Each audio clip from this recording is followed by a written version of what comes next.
Hey everybody, welcome to BrickVault. Today is another LEGO Top 10 MOCs of the Week episode where I come to you talking about the coolest custom creations I happen to see people building in LEGO bricks throughout this last week. Like always, links to everybody I'm talking about and a whole lot more are in the description below, so if you have any extra time, I highly recommend you check out some of their Flickrs or Instagrams. Before we jump in, first I do want to say that the custom build that came out in the web store this week is from Icarus Builds. This is the J1 Proton Cannon. It's a really solid minifigure scale builds, got great posability, a really energetic stance, and one of the more easily accessible LEGO builds just in terms of parts. Remember, links to everything is in the description below. Let's check out some honorable mentions of the week. I know we've showed off some pictures before in the past of Graham Young's gigantic LEGO Bat Cave. He's known as LEGO Leprechaun on Instagram, an Irish builder who's got some absolutely massive displays. Recently, he got featured in a local paper, which is pretty cool, and it's been a while since we've highlighted some of his pretty amazing gigantic builds. The built-in sloping street on his Lego city is pretty impressive. Definitely reminds me of San Francisco with the painted ladies. He's got a huge area of Japanese-inspired builds that I think originally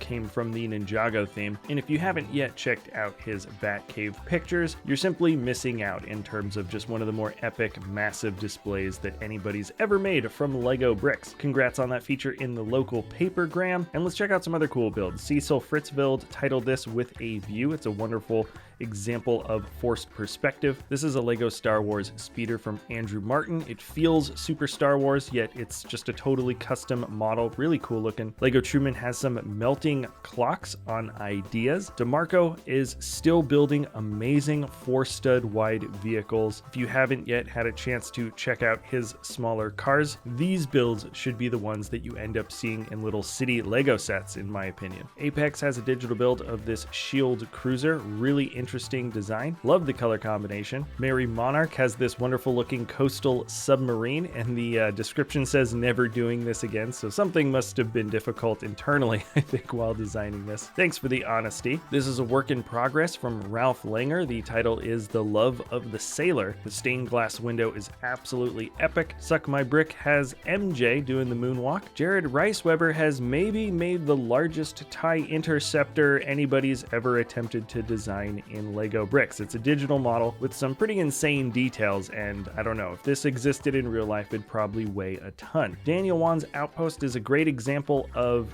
using simple bricks and not too many different types of pieces to really flesh out a great looking area. Jockson titled this Hermits Together. Sarah Bayer built Muffin, the Syrian hamster, a bit different than some of the architecture builds. Super cute little model. And Shroomkin from Brother7 wants you to like this video. Okay, let's jump into top 10. From Airy Lego, this is Spice Merchant Jamestown. There's a great use of colors here. That lime building really stands out in a particular way. And then the dirt close enough to it is in that sort of lighter nougat color that also just softens that gradation once you hit the dark tan of the ground beneath. There's some great details for plants. I think those are chilies that are growing on the side. And it's just a wonderful atmosphere with a very unique color combination that just pops away a bit different compared to some of these other similar style builds. Thomas of Tortuga has titled this Wheel of Pain, and it's yet another wonderfully colored digital ship build, but I think taking advantage of the fact that you're not limited by certain pieces and certain colors really gives you a lot of options when designing out new types of ships. The actual design techniques here are wonderful,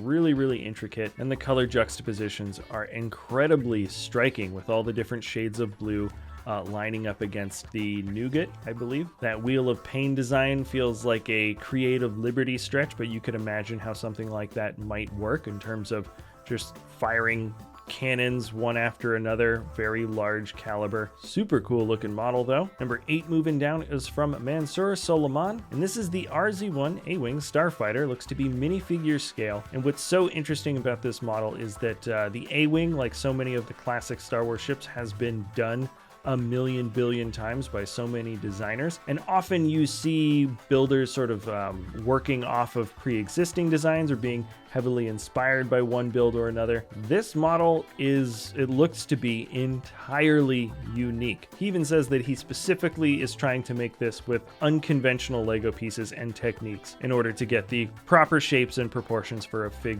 scale model. Star Wars ships are often some of the single most recreated designs in Lego bricks, and so it's cool to see somebody tackling a project that has been done so many times with the specific intentions of just redrawing the map in terms of technique, and it really forces just a lot of new, interesting, and sometimes strange connections. I think this looks absolutely awesome. And then number 7 is from Darth Bjorn, and the title is Well That Smells Stinkowiff. This is part of the Star Wars factions. So this is something like a vignette of a Star Wars scene that tells a much larger story. If you want a bit more of the context, I suggest you check out the description. I don't recognize that large fish piece, but it's really funny. It's probably from an older theme, and I like that it's getting used in a scene like this. The swampy water is captured really well with the sand green, and the dirty, musky atmosphere of this area just comes across very authentically with the rough wooden boards, cobblestone ground, and rough stone structure behind. Now we're moving on to a model that I just, in the back of my mind when I saw it, I said, oh, this kind of reminds me of the Golden Compass. And from the builder Revan, the title of this model is On the Balloon, and it is indeed inspired from a scene from the His Dark Materials series. So I don't know if this is the Golden Compass, but this could be from the Subtle Knife or something like that. Either way, it's just a great looking model. It's so complete with the different gradations of clouds at the bottom working as the stand, and then the incredibly thin connection for the brick-built balloon on the top. The flexible flat silver tubes that are wrapped around the hot dog pieces look to be under quite a bit of tension, and that whole brick-built balloon is just being supported by a single bar piece in the center. No doubt there's some precarious techniques that allow you to get what you're looking at here, but it looks so amazing once it's complete. It's just such a thin and easily accessible looking design. The characters are really well thought out, and the bulging basket at the bottom has just a ton of great details the closer and closer you look. Now this was not intentional. We're jumping down to number 5, and I didn't realize this was actually from the same designer, Darth Bjorn. This is titled Bounty Hunter Bright. Love the different gradations of yellows and bright oranges that we have that make up the primary building for this model. You can tell that some of the darker orange is also mixed away with some of the scraped off paint, which it comes in the light bluish gray and dark bluish gray on the corners. It's a really convincing weathering effect. The weed plants in the corner have an interesting bit of trans green that stick out. It's hard to translate visually, but it definitely makes you feel like this is a weird sort of alien environment. We've got some folks frozen in carbonate, some great builds for actual minifig characters. There's a lot of thought put into those characters, and it's just another super complete little vignette scene. And now we're jumping over to an amazing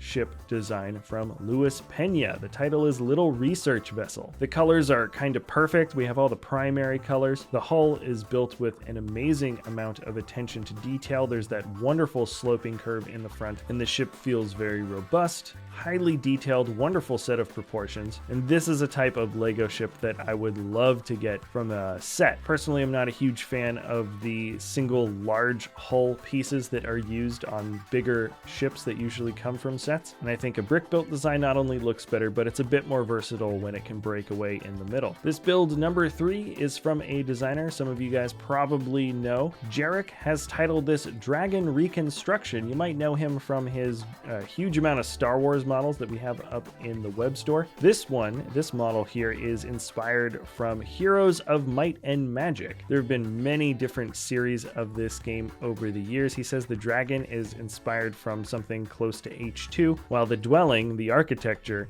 is inspired from a necro castle from H5. Contextually, I don't know how important that is to actually appreciate what we're looking at here. The dragon is very lifelike with its pose, considering it's a skeleton. The smooth and curving bones are soft when they need to be, and the large, spiky, intimidating ones along the spine really give it a menacing look, especially with those golden claws and teeth. And the fact that the entire structure is only made from mostly dark bluish gray with just a bit of that dark tan thrown in there really allows you to focus on that amazing green glowing light that's coming from underneath. In terms of composition, this is an extremely effective look. It really makes that dragon pop, and it's cool to see such a wonderful slice of fantasy world building come to life so effectively in Lego bricks. Now this is number 2 from Brickleas. The title is Medieval Market, and there's so much happening here. The colors are just intense. They pop super well. We have a great bit of forced perspective because there's some larger models even pretty far off in the distance. So it really does make you feel like you are inside a much larger city, especially with these tunnel walls coming in on either side of the frame. The fact that the goats and the inside of the tunnel is covered in shade and you have this really bright imitation of sunlight coming from above makes this area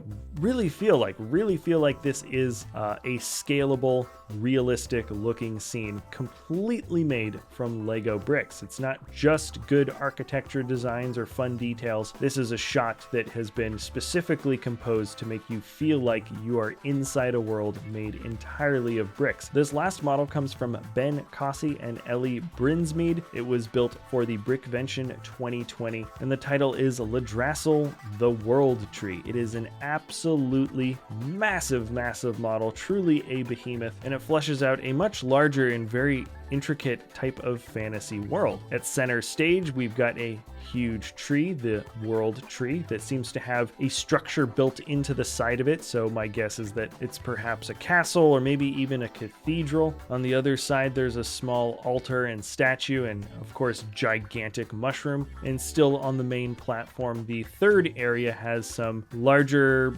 war elephants, or maybe they're just transporting folks. On top of the huge sprawling roots, you can also see floating islands over the water with waterfalls, really interesting architecture for larger buildings, and just so many interesting, strange, fantastical scenes. This is definitely a model that I would like to see in real life, or I'd be totally blown away to run into it at a convention. Both of these designers should be super proud of this massive thing that they managed to put together. And anyways, that is it for my personal favorite top 10 models of the week. Let me know what you guys think in the comments below. Which ones were your favorites? Remember, if you have any extra time, you can always check out the links to these designers that I've left in the description below. We also have a link to our web store. If you enjoy our content, you can always like, subscribe, comment, share. Thank you so much for watching, and we'll see you next time at BrickVault.